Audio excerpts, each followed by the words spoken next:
morning, everybody. I'd like to call the finance meeting to order, and I understand we do have a speaker this morning, Doug, is that correct? Yes, sir. Murray Bowden is here. Okay.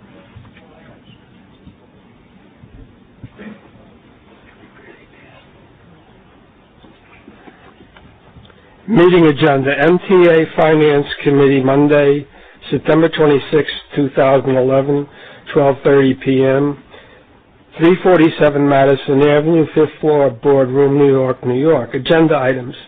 Roman numeral 1, public comments period, no page number. Agenda item, Roman numeral 2, approval of minutes, July 25th, 2011, page Roman numeral 2-1. Roman numeral 3, committee work plan, page Roman numeral 3-1. Roman numeral 4, budget capital cycle, budget watch, parenthesis handout, close parenthesis, finance watch. 5, MTA headquarters and all agency items, action items, board authorization to file for and accept federal grants, parenthesis, transcript to be distributed, close parenthesis. 2 Broadway Am I boring you? Did I lose your attention? This meeting is starting at 1:15 instead of 12:30 because all morning that's what they've been doing. They've been reading the notes that everybody had. So I figured, to make the point, I'd read the notes because nobody's paying any attention anyhow. The world's changed, fellas. The notes should be out the day before, and you should do your homework and read them and be prepared. The board members should ask questions, and the people who are on staff should be prepared to answer the questions. You don't have to read a report that's been issued the night before. I got 2 minutes. I can't get a meeting with bridges and tunnels because I don't count. They're screwing up hundreds of millions of dollars, and they say we did 275 miles of painted line, except they painted the wrong lines. I can't confront them about painting the wrong lines. I can't confront New Jersey Turnpike. They got an injunction out against me, and I was in court last week for 40 minutes in front of the judge to explain why I was right and they were wrong. They are, in fact, painting lines that were outlawed years ago. Can't make them stop. So I get a restraining order not to get out of the car on the New Jersey Turnpike. In the meantime, like bridges and tunnels, they keep repainting the wrong lines. Being before the judge was like a doctoral thesis, and I had to defend it verbally, and I did it quite successfully, which proves that the technical issues that I raise are correct, and the problem is whether or not you're prepared to make changes to meet today's environment. Information comes to me on my smartphone. I don't even carry an iPad anymore. Got this from my grandma. My granddaughter walks around with this in her hand. Well, for the next however long it takes, I'm going to appear here at every single committee meeting and question why you're reading verbatim what should have been read the night before, and why this report doesn't come on this phone the same as the home page of the MTA. Comes on this phone exactly correctly. I can read it and I can make sense of it. The page numbers on this book are useless. They need to be numerically done. My time is up. Yeah, your time's up, Mr. Bowden. Okay. Next order of business is the approval of our minutes of our July 25th Finance Committee meeting. Beat me to it. Great. All in favor? Opposed? Approval of the minutes is done. Doug, the committee work plan? No change to the work plan. Okay. And then why don't you take and do the budget watch? Sure. In September, we now measure results against the mid-year forecast that was captured in the July financial plan. This month's Budget Watch has an additional page on Tropical Storm Irene, which includes preliminary estimates of operating and capital costs. The latest estimates of operating costs are $60 million, and capital costs to rebuild the Port Jervis line are $51 million, and these are before recovery, of course.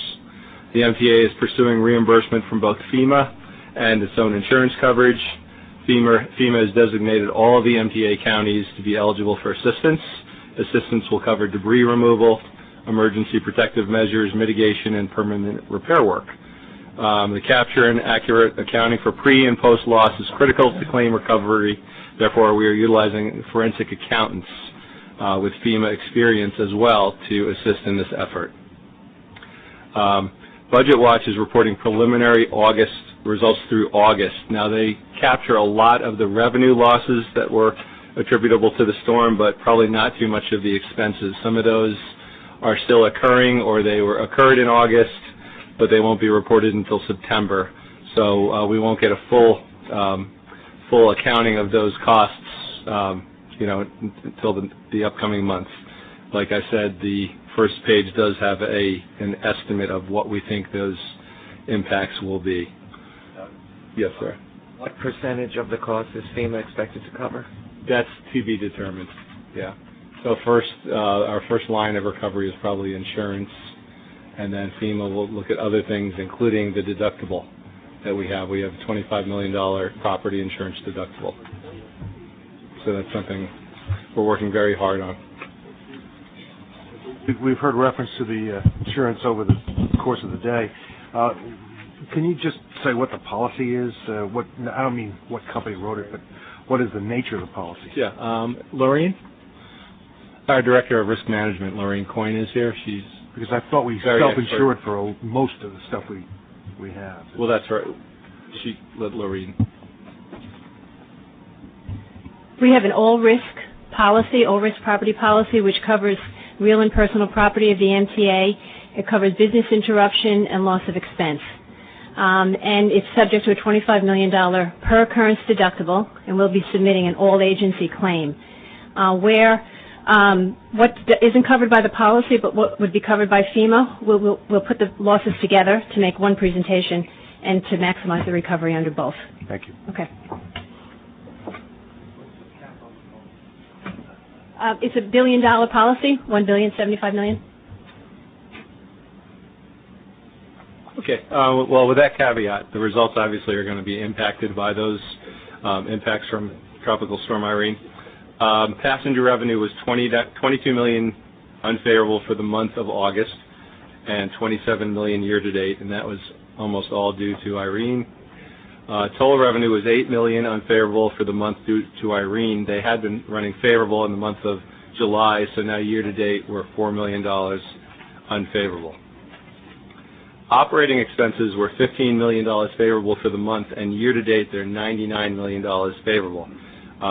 We think that the vast majority of that variance is timing related, and those timing variances easily exceeded any additional costs that have been booked for Irene. So keep in mind, a lot of those costs haven't hit yet. We experienced additional overtime for the month of August of $6 million, but we think that once all the costs are accounted for, that those overtime expenditures will be a lot higher than that. Year-to-date debt service was $15 million favorable for the month, and that was due to timing mostly and some lower variable rates. So we're prepping for the November plan right now, and we're going to be looking at all these expense trends and making some determinations and estimates as to what we think will be recoverable, and and in what year those recoveries will occur. Moving to subsidies, things for the most part were pretty much on target with the budget. The new state aid is right, including the PMT, right on budget. TOA taxes were right on target. PVT taxes were favorable due to timing. One piece of very good news is that we've had a recent resurgence in real estate taxes. Combined receipts in September of $77 million were $37 million, or 9.1% favorable. 91% favorable to forecast, and year-to-date results were $49 million, or 12% favorable. And we had increased the mid-year forecast $53 million from the budget based upon some favorable results that we saw in the early part of the summer, but we didn't think it was going to necessarily be a trend. We've had a couple good months since then, but we're not saying that that's going to continue, but at the least it's a good one-shot source of revenue to our 2011 financial picture. A lot of what's driving the real estate tax is the real property transfer tax, which is based upon commercial activity in New York City. I just want to give one example of what's happening there. In 2010, we had 22 transactions in Manhattan that were valued at more than $100 million. And the combined value of those transactions was $4 billion, and we received $36 million in taxes on that. This year we've had 34 transactions as opposed to, and it's only through September, versus the 22 last year, combined value of $11 billion and generating $97 million in real property transfer tax, or 2.5 times the value from last year. We're still looking at that. We're not saying there's any trend there at all, but it is revenue that we've experienced.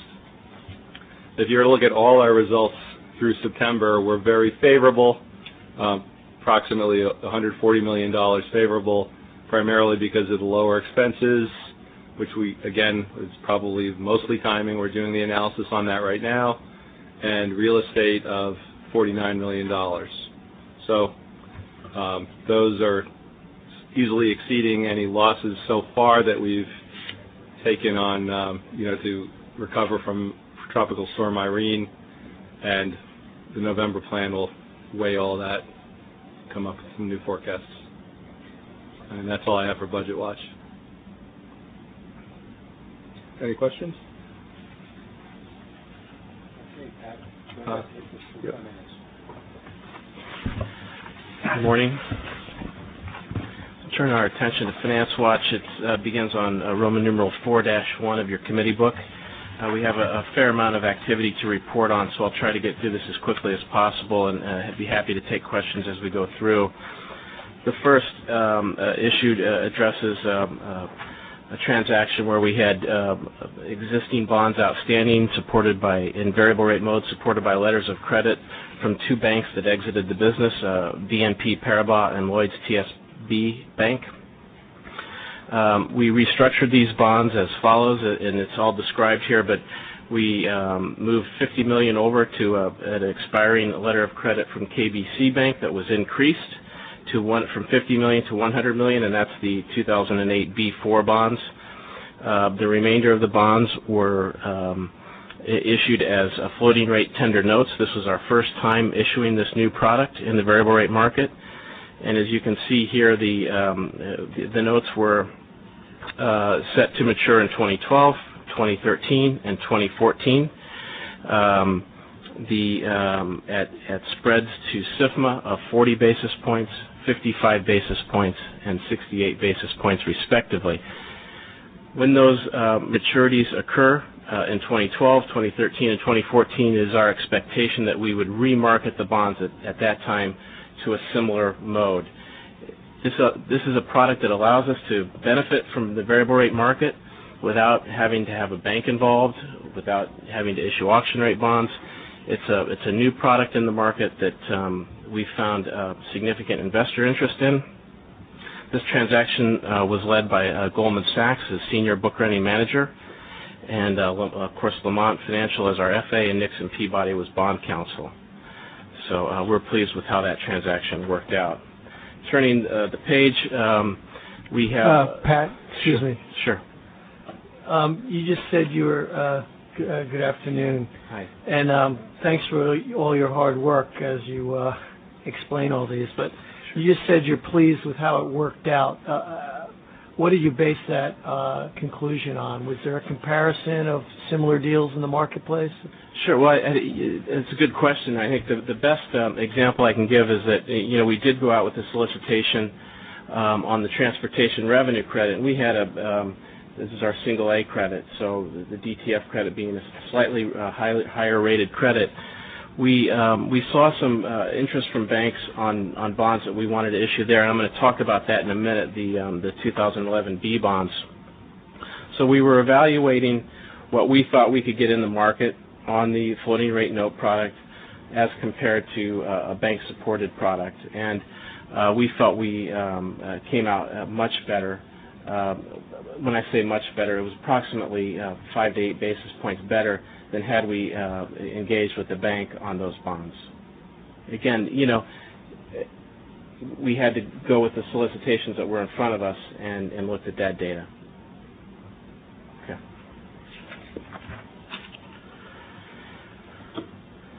On the 2008 B1 bonds, these are dedicated tax fund variable rate bonds with a letter of credit from Bank of Nova Scotia.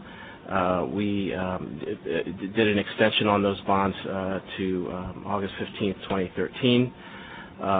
Similarly, on TBTA General Revenue Variable Rate Bonds 2001 Bs, we extended the letter of credit there with State Street Bank.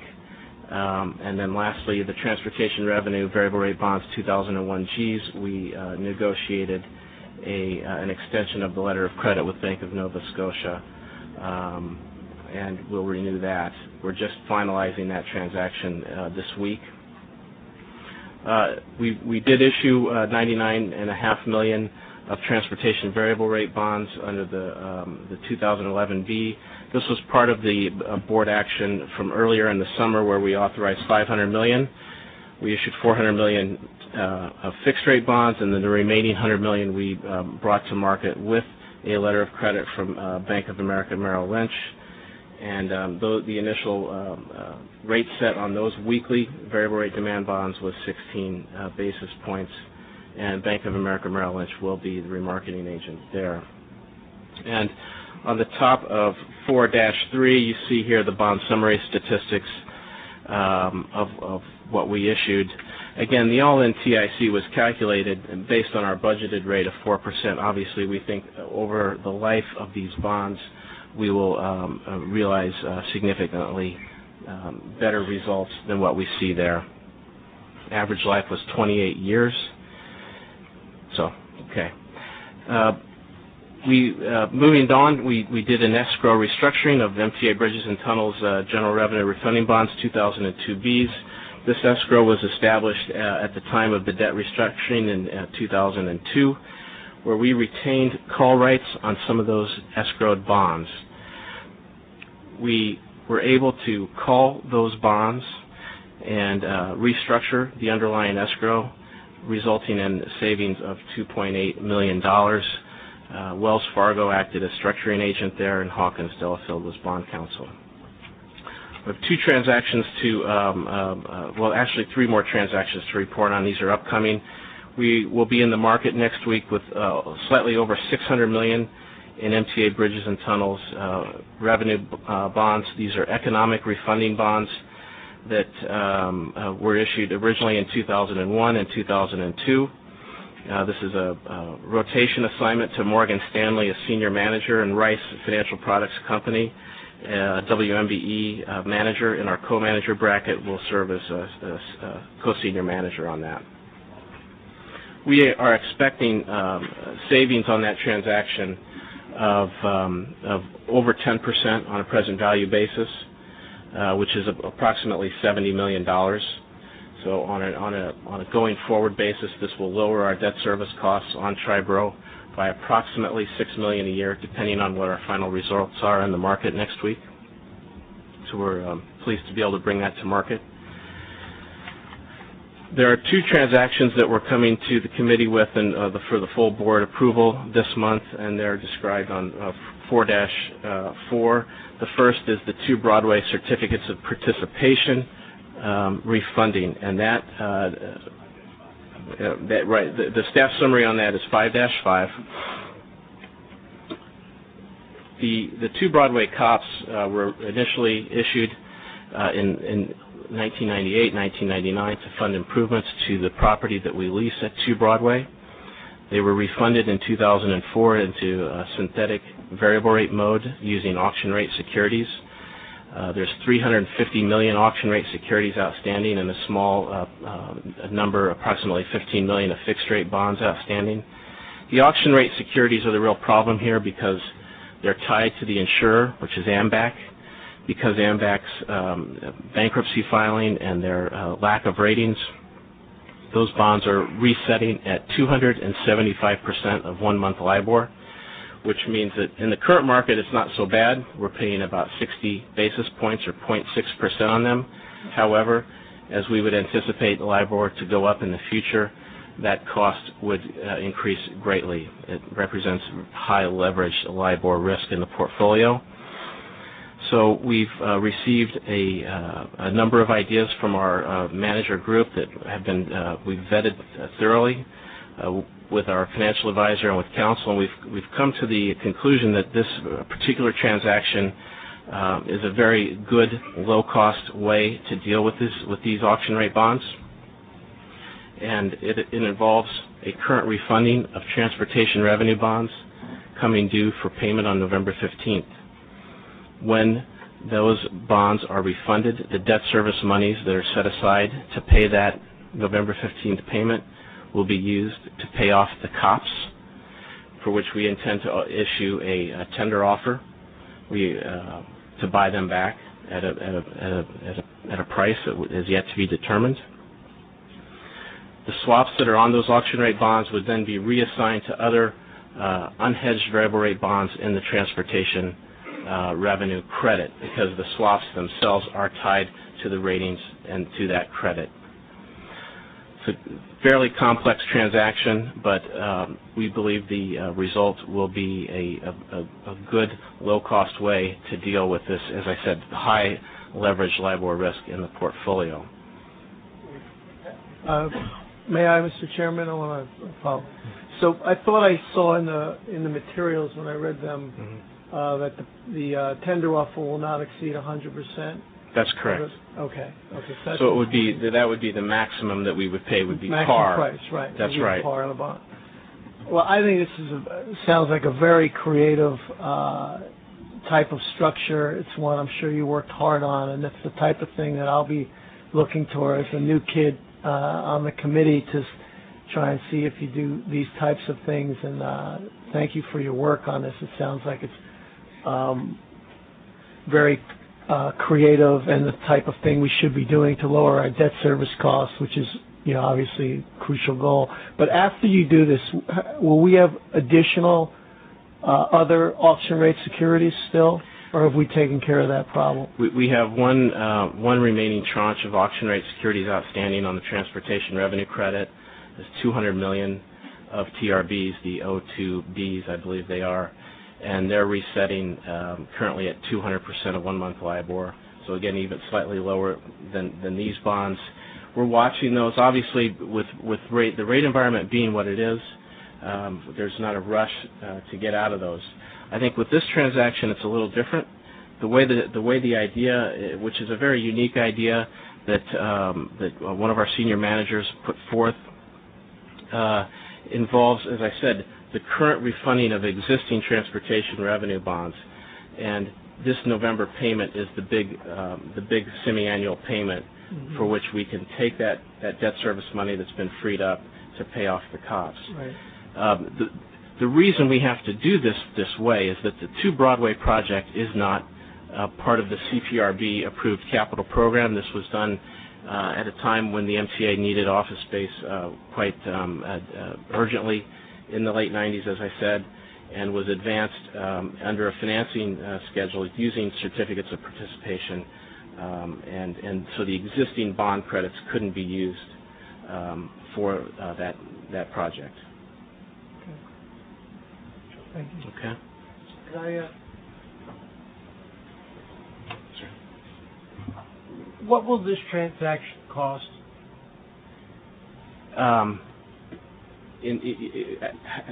Can you be more specific in terms of Compensation to underwriters, or in terms of That's a good place to start. Okay. Typically our compensation to underwriters follows market practice, where Shorter maturities, we pay 1/8 takedown, increasing to 1/4 with a maximum of a half, and a half meaning $5 per thousand issued. So it's part of our financing structure. On these bonds, on the refunding bonds, we will have to pay the state bond issuance charge, which is approximately $8.34 per bond, and we're factoring that into the cost structure here.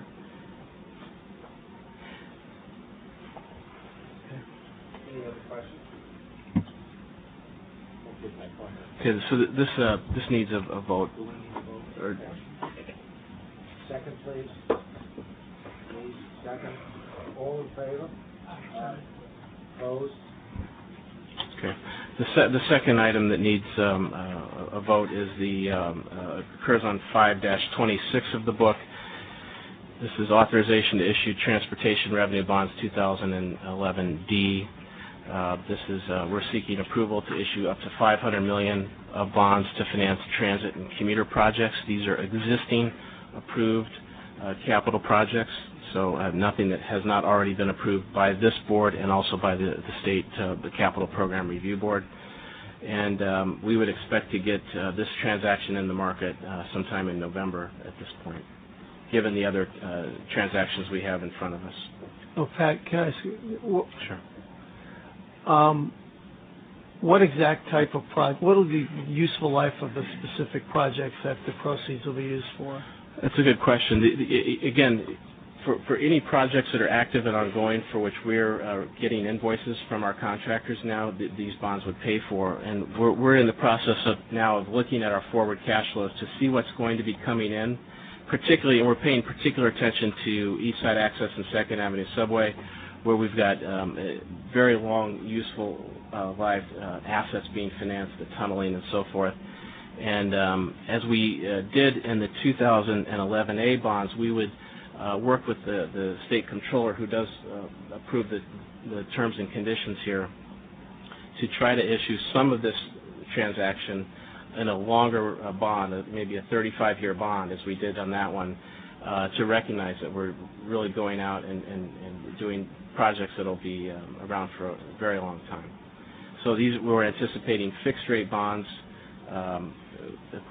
maturing across the yield curve, but again with that caveat that if we can identify some expenditures that are going to be coming in for those long projects, we would seek to create a 35-year bond if possible here to address that. Well, I think that would be a very important goal, because it's conservative finance theory to match, longer-term assets with longer-term debt, and so I laud you for that as well. Thank you. Okay. Thanks. So we need a motion on this. Can we have a motion, please? Motion made. Second, please. All in favor? Opposed? Second. Okay, thank you. Now, you want to just talk for a second about the market, though? Just give everybody a little, because we've all heard some of the news and so forth. Where's the market today? What's going on? Sure. The market has been extremely volatile recently. I guess I'll speak about last week's experience, which it was notable because equities declined 6.5% on the week. But in our market, where we're very active, we saw Treasury yields trade off 47 basis points on the long end, 27 basis points on the 10-year.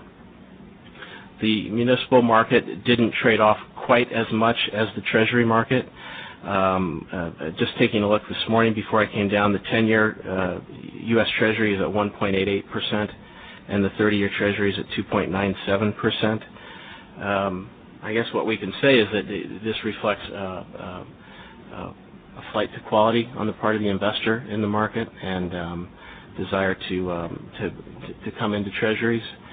As I said earlier, the municipal market seems to have underperformed slightly, but the long-term municipal market bond, the 30-year bond, is at a 3.44%. As a comparative figure, the 10-year is at a 1.97. So Obviously, that's one of the reasons why this economic refunding that I talked about earlier on existing Triborough bonds makes so much sense. There's a significant amount of savings there that will lower our debt service costs in the future for those bonds, and so we're pursuing that. And obviously, we're looking at the entire portfolio of outstanding debt to see when bonds are economically, again, consistent with the board policy. When the economics make sense, we will put those transactions in the market to take advantage of current refunding opportunities. So with our advisors, on a weekly, monthly basis, do you review the entire existing outstanding debt portfolio for possible refunding for all this and everything? Is this something that's an ongoing? It's an ongoing matter, both with our advisor and also with our active management group. We have 10 senior managers that are providing updates and analysis on a regular basis, as well as members of our 16-member co-manager group. And again, we've had a lot of focus on the Triborough candidates that we're bringing, because those have been they're currently callable as of January 1st, and we can bring those to market within 90 days of that date, and it's a current refunding, and that's why we're doing it now. Mr. Chairman, just one last note, and thank you. Again, that sounds excellent, and I'm sure you're getting inundated with proposals probably daily. The CFO is probably inundated as well. I would just urge you to, given the uniqueness of this market and the fact that we are really at historic lows, and those who watch as experts are not sure how much lower it can go, given where interest rates are and where the Fed is at, that rates are so low and our need for debt service relief and assistance with the budget is so great that you just listen to every proposal very carefully, and if you need to come back to us to amend our policy, if we're in some way inhibiting you from striking at something that you think, especially with your expertise, we should do, given the uniqueness of the market, muni market and other markets, please don't hesitate to come back to us. We can amend our policy. I'm sure we could do whatever it takes to strike while the iron's hot and take advantage of low interest rates, which would lower our debt service costs. And thank you again. Anything else on Finance Watch? Okay, well, next item. Sure. Thank you, Pat. Where's your floor? Excellent. Well done. Under MTA headquarters and all agency items, we had one other action item, and that was to obtain MTA Board approval to file for and accept federal grants for federal fiscal year 2011 and 2012. Motion, please. All in favor? Opposed? Carried. Great. We're moving to reports and information items. A draft of the consolidated financial statements for the period ended June 30th, 2011 has been distributed to the board and will be presented for approval at the audit committee later on today. Yeah, whenever at this rate. I don't know when that's going to be. So we punt the gym, right, Jim? Right. Okay. Moving next to procurements. We have 11 procurements for headquarters, 2 non-competitive, 8 competitive, and 1 ratification for headquarters for a grand total of $27,200,329. I just want to point out that we have provided corrected pages for the ratification of Cambridge Systemet. Yes, sir. I'm sorry. I just want to make a comment that I made this morning both of trains and transit. If you read these procurements and then compare them with the Public Authorities Laws, Section 1269A and 1209, in a number of respects, the language here stated is not sufficient. It doesn't provide under which exception you are going non-competitive, nor are you stating in there the findings that the statute requires be made. I suggest that in the future, whoever does this, be in touch with counsel's office to make sure that you are in compliance with the Public Authorities Law. Jim, are you here? Yes. Jim, can you answer Chuck's comment here? I know this was discussed earlier today at the Transit and at the Rail Committee. These procurements are in compliance with the Public Authorities Law, but I think it goes to the specificity of the writing up of the procurements, and I checked with President Pendergast made they'll be never be more specific and explicit in the records. Satisfactory, Chuck? Okay. Okay. There was one, the Cambridge Systematics item that was printed in the book was incorrect, the dollar amount, so we've included revised pages that update those dollar amounts. That's the head, yeah. Motion, please. Second. All in favor? Opposed? So carried. Next, moving to the Commuter Rail Committee, we have 3 action items from Metro North. The first was to authorize the establishment of fares for travel to and from the new Fairfield Metro Station, planned for the November start. They would be at the same fares. The tariff would have them at the same fare as the Fairfield zone, which so we needed a motion on that. Motion, please. Second. All in favor? Opposed? Carried. One other action item, to obtain board ratification of the declaration of emergency issued by Chairman Walder on August 31st, 2011, which authorized the Metro North President to proceed with emergency actions necessary for the rebuilding of the port service line in the wake of Tropical Storm Irene. Susan, our Orange County representative, like to submit a statement. I'd like to point out to you that this declaration of emergency action allowed Metro North to develop a plan which will provide for service on the Port Jervis line by the end of the year, and I can absolutely guarantee you that when Carl and I and Howard Permit and the chairman first saw that line, we were thinking that we would be lucky to have service back by the middle or the end of next year. The damage is unbelievable. But by allowing Howard the emergency authority, by asking our chief financial officer to provide the funds, and by providing the support that only MTA could provide to Metro North, we're very happy to say that we are going to have that service back very soon. So thank you for everything you've done, and I appreciate this vote going forward. I move it. Judges Orange and Rockland are in favor of it. Okay, vote please. Opposed? Carried. Okay, one other action item, to obtain board approval to enter in a contract to accept $300,000 in a congestion mitigation air quality grant from New York State DOT to support connecting services covering from October 1st, 2011 through September 30th, 2012. Motion please. I move it. Second. All in favor? Aye. Opposed? Carried. There are 4 procurements from Metro North and Long Island Railroad for a grand total of $2,077,399, broken out as follows.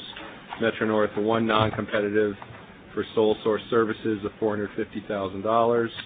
Long Island Railroad, 1 non-competitive procurement for a sole source services contract of $133,171. There are 2 competitive Long Island Railroad contracts, 1 for an RFP managed by MTA Capital Construction, dollar amount to be determined, and a joint procurement with New York City Transit for a miscellaneous service contract, $1,494,228. Okay, motion please. Move. Second. All in favor? Opposed? Next on the agenda, we have MTA bus operations. There are 2 non-competitive procurements for New York City Transit for a grand total of $8,483,591. I'll move it. Can I ask a question on the stratagem in the bus committee? Was that spoken about? This for the paratransit scheduling software? Yes. Is that okay, Rich? Yes. You went through it because I had questions. Because there's been so many changes to the add-ons for this contract. It was approved. It was approved. Is that okay? Okay, so motion, please. Second. All in favor? Aye. Opposed? Okay. Next is bridges and tunnels. There are 2 procurements, 1 non-competitive and 1 competitive for a grand total of $100,500. Motion, please. Move. Second. Second. All in favor? Aye. Opposed? Carried. Good. Next is New York City Transit. There are 4 procurements, 1 non-competitive and 3 competitive, for a grand total of $139,722,844. One of them is a competitive multi-agency contract with New York City Transit, MTA Capital Construction, MTA Bus, and Metro North. Motion, please. Second. All in favor? It was Opposed? captured in the... So, yes. carried. Yep. Okay, we don't have any items for First Mutual Transportation Insurance Company. I just want to point out that on the consolidated reports, as is typical, we show results for June and July measured against the new mid-year forecast. Also included is a calendarization of the mid-year forecast on a consolidated basis. Other than that, that would conclude the finance portion of the meeting. I would turn over the rest of the meeting to Jeff. Okay, Jack, go ahead. You've all gotten the MTA Real Estate in New York City Disposition Development Opportunities Report. Yes, thank you, Doug and Andrew. That's a information item. Before I get to that, I'd like to say that there are 5 action items for your approval this month, which are described in our staff summaries in the book. 4 of them are not very momentous. The 5th, which is a proposed modification of the transit wireless contract for the installation of provision of cell phone and Wi-Fi service in our underground subway stations, is of greater consequence. As I'm sure you know, it's been reported in the press, we've just now started service at our 6 so-called initial build stations, and we're very excited about that. Transit Wireless has followed through on its commitments with respect to those 6 stations with a new infusion of equity. It has been clear for some time in the current economic environment that the contract is originally devised, which provided for this initial build phase and then a kind of an all or nothing, full build out, was going to be problematical in terms of its financeability. Charlie Monheim and Jerry Page have been working very hard on a proposed restructuring of that contract to allow it to go forward in 7 phases. I think the proposed terms and the rationale are described in the staff summary. If anyone has any questions, I'll ask Charlie and or Jerry to respond. Okay, so if there are no questions, then we need a motion, please. For the 5 items, please. 5 items. Almost. Second. All in favor? Opposed? Okay, thanks. And if I can have the slides, please.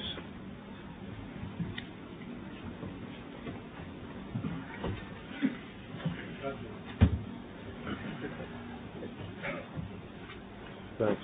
So to put this in context and to review where we are, this is the 3rd of 4 promised installments of our comprehensive report on our real estate holdings and what we're doing to optimize our revenues from them. In April, we shared with you our proposed business plan for right-sizing our office portfolio, both for the purpose of reducing expense and but also for the purpose of generating dollars for our capital budget. I'm happy to say that we're well into fine-tuning and implementing that plan with the assistance of the consultants that you authorized us to hire back in July. I'm sorry, I didn't mean to do that. In July, we also shared with you our plans for expanding retail operations at Grand Central, and I'm happy to say that shortly thereafter we were able to consummate a lease transaction with Apple. Got that signed up. If you've been in Grand Central, you know that they're well into construction, and we're obviously very excited about that. Today's presentation concerns the remaining portfolio, that is to say exclusive of the office properties in New York City, and then later in the year, finally, we will give you the results of our systematic review of our suburban properties. I'd just like to set the context here a little bit. Obviously, we have a great many properties. We have some 4,000, in excess of 4,000 properties in our New York City database alone. But I need to stress that the vast majority of these properties are actively used in transportation operations. We sometimes hear about the book value of our real estate portfolio as if it were somehow subject to immediate liquidation. But again, the vast majority of our properties are being heavily used, and even if we start to sort of slice things vertically and think in terms of overbuilds or air rights transactions of the kind that we've pursued at Westside Yards and Atlantic Yards, those are by their nature complex and costly and have operational impacts that are obviously need to be weighed. I have with me my colleague Bob Paley, whose transit-oriented development group has done the lion's share of the work and that we're going to share with you today, and he'll be talking later about some overbuild opportunities that we are pursuing, but with that caveat. The second general point I want to make is that even to the extent that we are able to identify a property as surplus, is generally not within the power of the MTA simply to dispose of that property for its full development value for two reasons. One is that as a successor to various legacy institutions, Penn Central, Triborough, Board of Transportation, and so on, our ownership interests tend to be limited, and I will elaborate on that in a minute. And the other is that our properties are generally in industrial areas, zoned industrial, leaving aside, obviously, properties like this one, which we've addressed separately. And so in the hands of a private developer, absent a rezoning or a zoning override by us, there needs to be the full range of community input and so on that I should say that community input is needed as a predicate to those sorts of actions. Nonetheless, we have identified through a survey process that I'll describe in a second some 15 properties that are currently available for outright disposition, and in addition to this property, and another 5 apart from Westside Yards and Atlantic Yards where we're looking at overbill potential. I'm sorry, there's quite a lot of information on this slide, but I think the graphic on the right is helpful.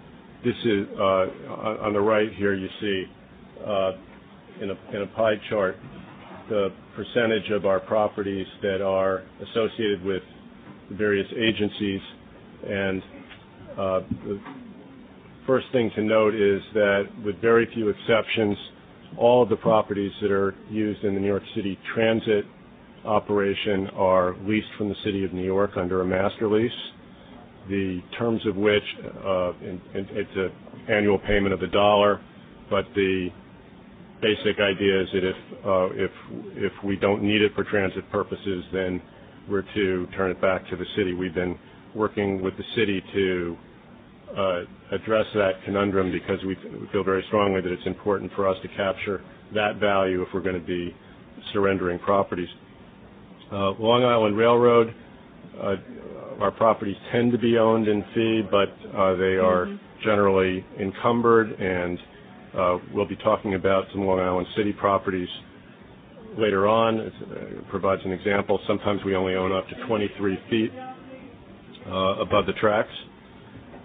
Metro North in the city, again, later in the year we'll talk about some suburban properties, but in the city we have very limited ownership interests.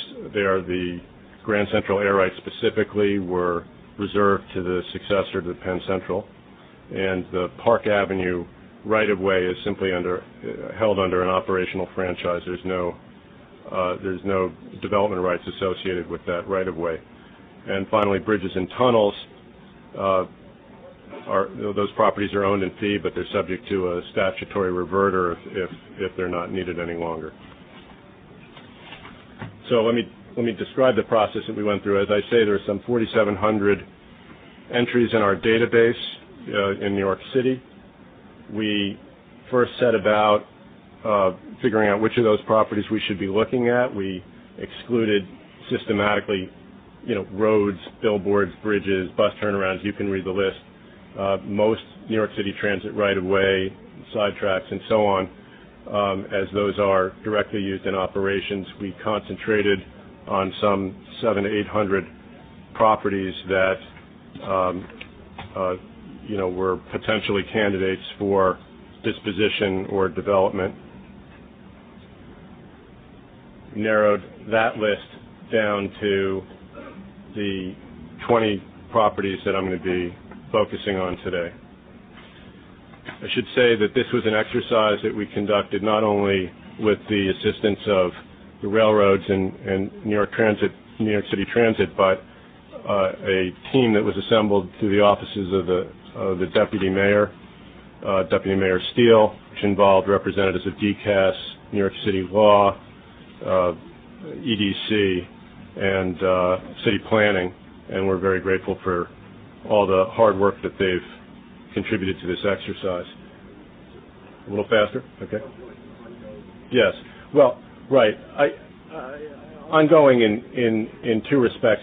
First, the fact that properties have been identified as being, fully used now doesn't mean that we take that for granted, or that 6 months from now or from time to time in the future we won't constantly be revisiting those questions. As we innovate in our operations, it may very well be that additional properties can be identified, but these are the ones that we have so far. Okay, and ongoing also in the sense that, as you can see, of these 15 properties, some 9 of them are available for disposition in the near term, and the other 6 are going to require, to some degree or another, some assemblage of interest or some future action, or market development, what have you. I'm going to go quickly through these properties because it's not so much that I think we need to focus on any one of them as to suggest to you the extent to which we've gotten down into the nitty-gritty, and some of these properties are not of overwhelming interest. These first several are planned for disposition through a joint RFP with the city, with EDC, probably in this quarter, if not by the beginning of the year. And in each case, we have an agreement in principle with the city that the proceeds will be available for our capital budget. The net proceeds, after first covering costs of preparing them for sale, the precise extent to which the money that's contributed to the capital budget will or will not offset other contributions that the city might make to our capital budget is subject to ongoing discussion. The first property that I wanted to mention more particularly is a property at Gun Hill Road and the New England Thruway. This is adjacent to the property in question is here. It was being used on an interim basis for a golf driving range to generate some income for us.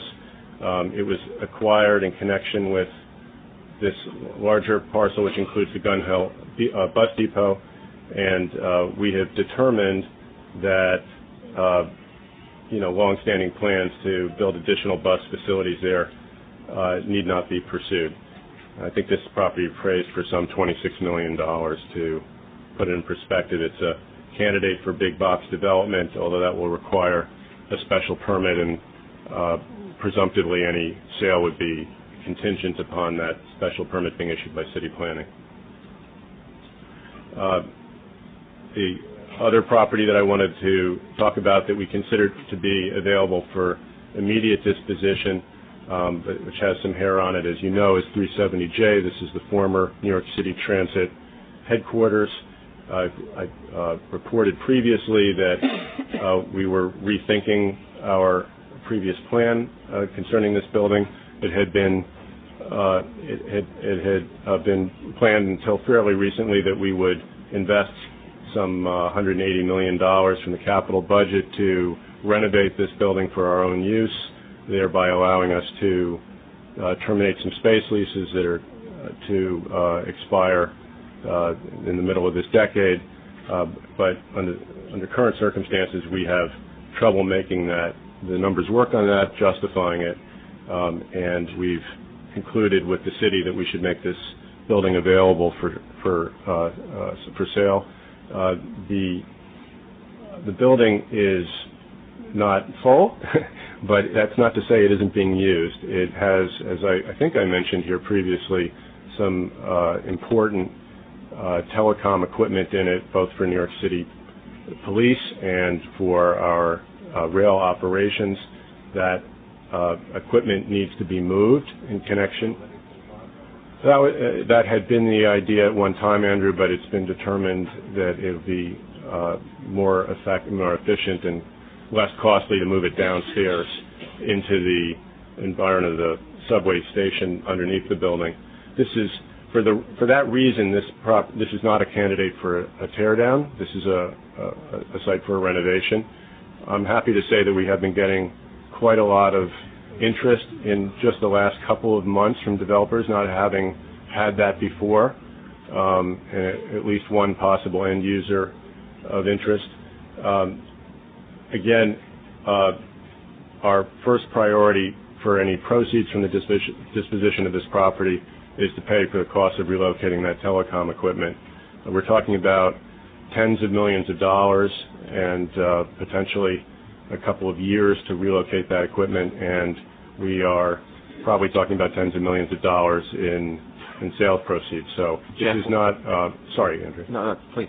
When you say this is not a candidate for tear down, I mean, there's large apartment buildings going up all over that neighborhood. Wouldn't this be a perfect place for one? Well, what I'm saying is that in principle, this building could be demolished and replaced. As it is, it's got pretty good bones. It's built on top of the subway station, which is not prohibitive but problematical, and we're not in a position to make it available to a developer for immediate demolition. And in terms of the real estate development horizon, to say, well, you can have it in a couple of years to tear it down, that's to say it's not available, right? So what we've been working hard on doing, the reason we've taken this time, is that we've been working on logistics of sort of protecting the equipment in place during a redevelopment and relocating it contemporaneously with a redevelopment. So that's our proposition. Al Capelli here? Yeah. Well, this actually is one element that is not included in the Cushman agreement unless we want it to be, and the reason we excluded it is because this is technically the city's property to dispose of, and I wasn't in a position to commit to paying brokerage commissions. Every other building in our office portfolio is. And we have the option of getting advice from Cushman, but as I say, I didn't want to commit to doing that for that reason.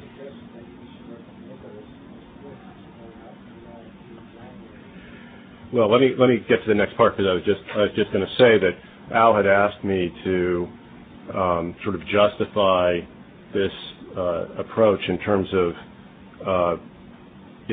the sort of the indisputable fact that we have the land for $1, and isn't that a good thing? I think what's clear is that the way we estimate the cost, the way we would do this renovation using our own forces and our own means, there's no way that this is cost effective relative to the kinds of rents that we're paying out in the boroughs for the sorts of operations that would be moved in here. We're averaging about $25 a foot in those other facilities. This would be tantamount to new construction. It'd be very expensive. Having said that, as an element of this RFP, we anticipate asking prospective developers for expressions of interest in leasing back space to us on a turnkey basis. And depending on the extent of interest, whether that indeed facilitates the sale because it makes the property more attractive to developers, we certainly will be able, in the context of that RFP, to evaluate the possibility that we would take part of the building, but we don't need all of the building, that's for sure, in light of the downsizing that we've undertaken. So in that respect, Andrew, yes, I will be looking for counsel and advice from Cushman. But as I say, as you'll recall, the sort of premise of that contract is that they don't get paid on a current basis because they're doing it in anticipation of commissions. And this was a property where we did not think we were in a position to, vest them with an entitlement to a brokerage commission. Okay. So those 9 then were the properties that we expect to offer for outright sale as soon as possible. Just want to trundle through another 6 that we've identified as having potential for disposition. One out by the beach. Whoops, hit the wrong one. Out by the beach here in is that Coney Island or is it? Yeah. That's not Sheepshead Bay, but I was thinking it might be Brighton Beach. But, this is one that has been garnered a little attention recently, so I thought I would highlight it. This is Delancey Street. This is the Williamsburg Bridge. Essex Street subway station is under here. This is an old trolley barn where trolleys used to come across the bridge and terminate there. This is the Seward Park urban renewal area, which for 25 years or something has been the subject of tremendous sort of controversy and impasse in the community. But relatively recently, a deal was announced to go forward with a master plan for redeveloping that property. We think that this property ultimately holds interest for development. It's all underground, particularly as a sort of an adjunct to development of this larger property. There's been a proposal that's been shopped around to turn this into a underground park, and time will tell. Obviously, we'll be interested in determining what commercial value it has for us, but we're also not averse at all to that sort of enterprise, and time will tell. But this is not. None of these are things to be done in the immediate near term. This property here is on the edge of the Willets Point development, which, as you know, the city has an RFP out for phase 1, which I believe is down here. This is a long-term proposition, the new city field. This is currently leased. We do get some income from this. Some of it over here is wetlands, but in due course, we believe that this figures in, larger development, and we'll be watching that opportunity over time.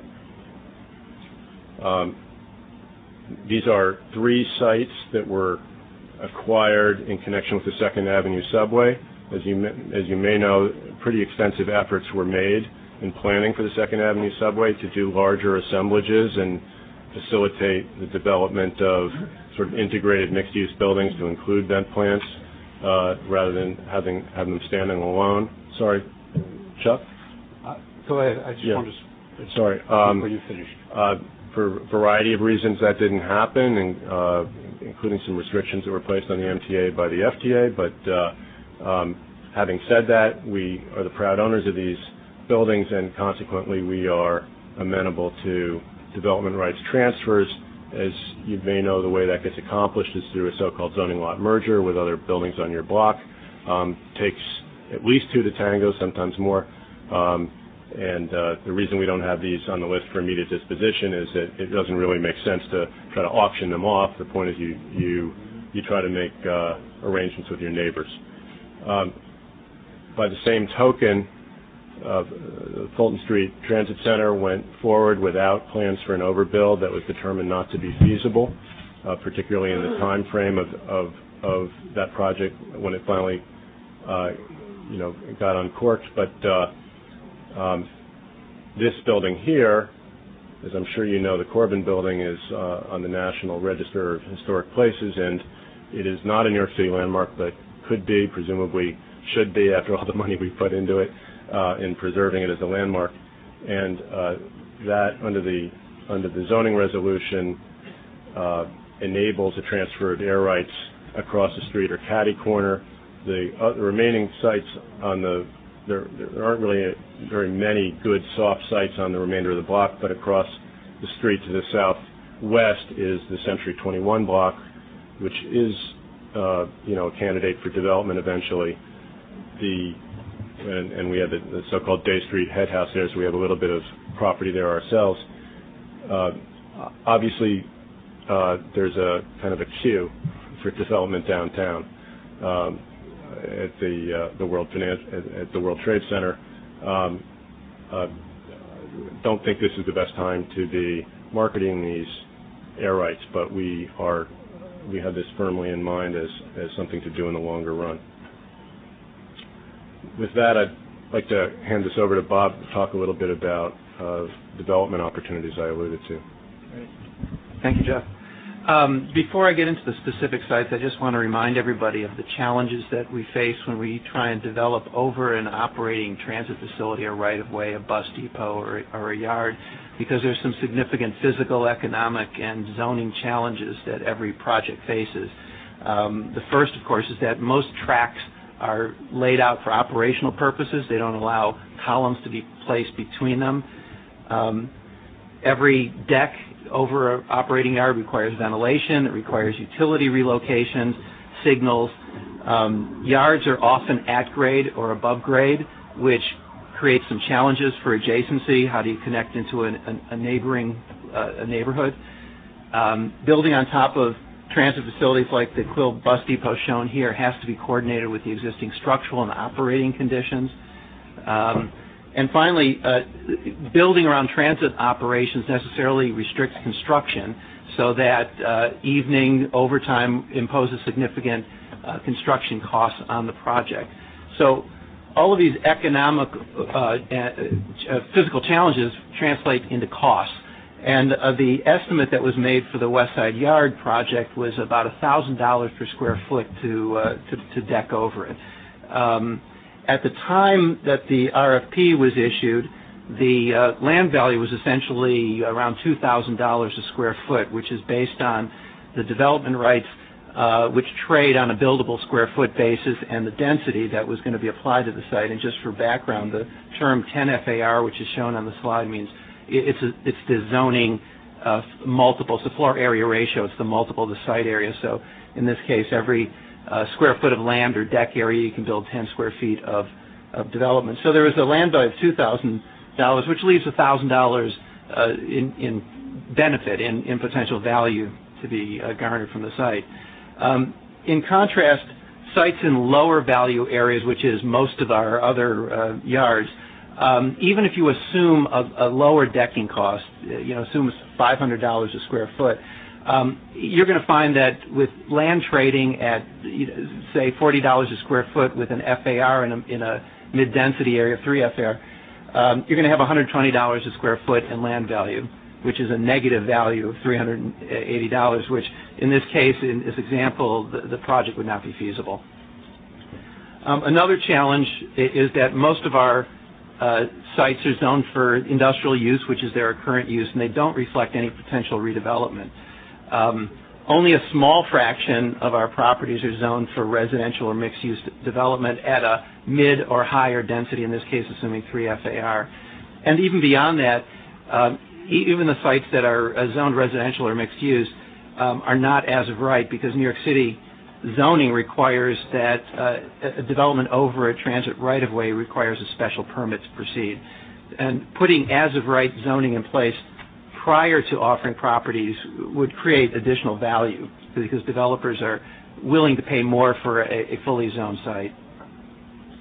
The three recent overbuild developments that you know of were all in high-value locations and had favorable site conditions. And to illustrate the point, the West Side Yard, which is shown on the upper right-hand picture, has tracks that were below 11th Avenue, which allowed the deck to be constructed directly at the street elevation. And the yard tracks were laid out so that every third track had sufficient space between the tracks to provide for a column location for the overbuild. We've identified several feasible potential overbuild opportunities. They're on the horizon, but I can't say that we haven't proved these to be feasible yet. They require a lot of work. The first is the Quill Depot that I just mentioned, which is located at 41st and between 11th and 12th Avenue. It was purchased about 20 years ago from the Greyhound Corporation for bus storage and maintenance. And in those intervening 20 years, the adjacent Hudson Yards area has been rezoned to permit high-density residential and office development. And the industrial zoning for the Quill Depot, though, was left in place. As the Hudson Yards continues to mature and development occurs around it, the Quill Depot will likely become an attractive location for development. A tower could be located on either avenue, potentially, above the depot, which would continue to remain in operation. We'd have to figure out a way to carve out a lobby at the ground floor, et cetera. And we're undertaking engineering feasibility now to determine how an overbuild could be accommodated while protecting those operations. Another potential location is the Brooklyn Battery Tunnel Garage and approaches, and this has been discussed quite a bit over the past 20 years. Bridges and tunnels currently enjoy significant cash flow from parking operations, and we anticipate that that will continue to grow as Lower Manhattan strengthens. And we would look for a redevelopment proposal that generates revenues that exceed the current levels. Outside of Manhattan, there are several potential overbuild opportunities. The Bay Ridge branch in Brooklyn, primarily the section from 8th Avenue to Fort Hamilton Parkway, has potential. The right-of-way there is split between the end line, which is master lease property that Jeff referred to, and the northern part of the right-of-way is owned by the Long Island Railroad and currently leased to the New York and Atlantic Freight operation. The zoning would need to be changed. It's currently an outdated manufacturing designation, so we'd have to have higher density residential development and mixed use to make that feasible.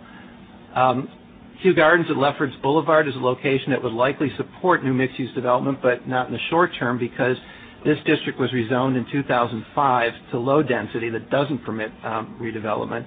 And I think that particular zoning action underscores the need for the ongoing initiative that was referred to that we have with the city to make sure that we coordinate fully on development issues that affect our property. Long Island City presents some interesting opportunities. This area has recently experienced significant residential development, which is encouraged by supportive zoning policies. The most promising of these is the Arch Street Yard, which is located in the upper right. It's that irregular shaped site on it, right there. Is that a polygon? The Long Island Railroad owns the operating envelope there up to 22 feet, and the New York City owns the air rights. So any redevelopment there would need to be a joint redevelopment project.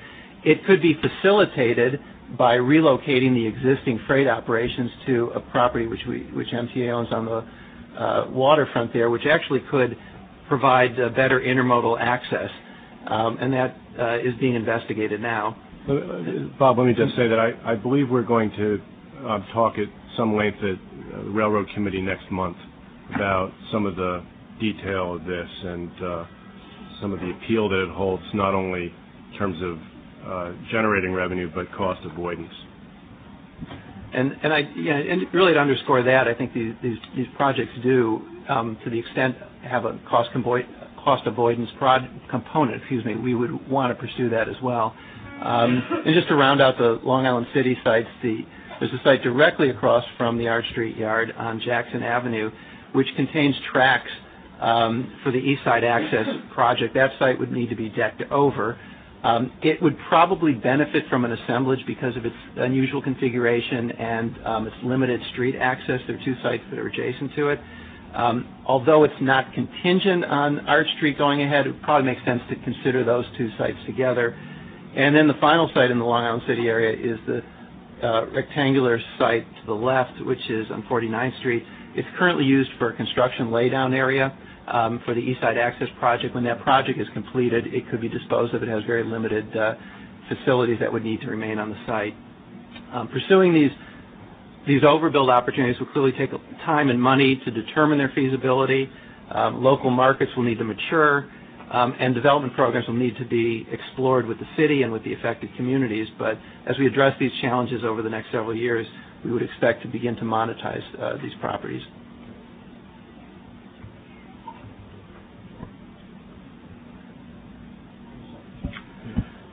Mr. Chairman, since 1966, I've spent a good chunk of my time representing developers, enforcing the city's zoning laws as building commissioner, and in dealing with development throughout the city of New York. I say that by way of background because this is an extremely conservative presentation. Sam Lefrak would have referred to it as myopic.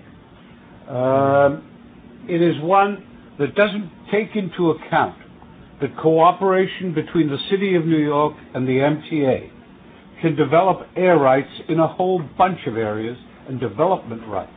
Should the city turn to that, together with us, there are millions of dollars of additional funds that can be raised. What this does is it looks at it in a very conservative, governmental type light. Not as a developer would look at it to maximize income, but as somebody who says, it's low-hanging fruit and let's go on. I don't mean to deprecate the work in any way of Mr. Palior and Mr. Rosen. They have done a fine job. This is a comprehensive analysis. But it looks at it from a light that I find trouble. And that is, I look at it, what is the most I can get for myself? We should be in the same position as the developer who says, maximize my opportunity, not just take the opportunity. I don't think this does. Do you want to talk about some of the other value-added stuff we're talking about, or is that premature? Yeah. Okay. Again, Chuck, we've had several very stimulating conversations. We are very interested in pursuing ideas for creation of development rights that are sort of free-floating, if you will, or associated with our stations generally. What we've undertaken to do so far here is to try to do what I think is probably an unprecedented review of our inventory of hard assets, and to understand what we have at hand in that respect. It's not to foreclose or preclude the other exercise. My concern is, I look at it always as what is the most I can get as a developer out of the site within the framework of the law and the zoning resolution. With the City of New York working with us, and I have no doubt that it would be, indeed, former Deputy Mayor Dan Doctorow focused on exactly that task at one point in time. We can maximize this far beyond the dollars that are on this table. Other comments? Let me ask you this, Jeff. As far as this committee goes now, what do you intend to do going forward? Because I think you've now, what Chuck said, I agree with you, you've taken a very good inventory. This is a really good report. We've got Cushman Wakefield working on it. You're going to come back on the suburban report, which you haven't, I guess, in the next couple of months you're going to have that. Where are we going to go now to make sure that we move forward to monetize these things? Well, as I say, with respect to the 9 properties that we've identified, we intend to move ahead rapidly to tee those RFPs up. It's a joint exercise in all but, I believe, one case. That's a joint exercise with EDC, with the city. And as a technical matter, I'm not sure whether I even need authorization to do those dispositions through EDC, but we will certainly come to you with the results of those RFPs and apprise you of any decision making that we need to make.